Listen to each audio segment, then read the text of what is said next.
Brexit के 5 साल बाद यूके और यूरोपियन यूनियन में नई डील हुई है। डील में ट्रेड, डिफेंस, एनर्जी, फिशिंग, पर्यावरण और इमिग्रेशन जैसे अहम मुद्दों को शामिल किया गया।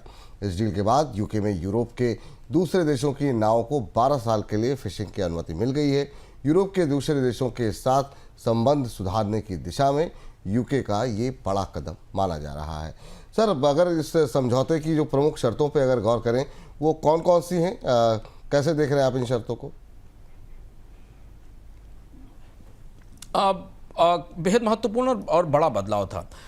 इस बात की उम्मीद नहीं थी कि ब्रिटेन इतनी जल्दी ईयू के साथ एक व्यापार डील में चला जाएगा, क्योंकि ब्रेग्जिट ने बहुत खराब स्थिति में, बहुत कड़वाहट के साथ ब्रिटेन ने ईयू से अपने आप को बाहर निकाला था। एक बड़ा राजनीतिक आंदोलन खड़ा हुआ था यूके में, ईयू में रहने के कारण, और ये माना जा रहा था कि ईयू से रिश्ते में ब्रिटेन को नुकसान हो रहा है, और उसके बाद वो ब्रेग्जिट से बाहर आया था।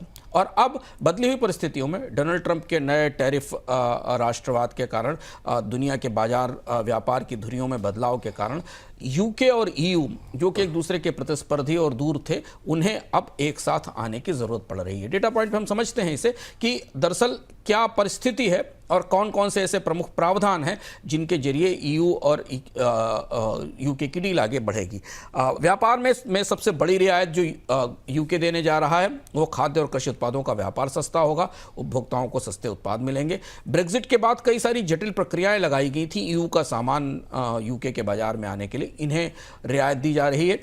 ईयू को टैरिफ से छूट भी दी जा रही है यूके की तरफ से, जिससे कि करीब 25 मिलियन पाउंड की बचत होगी।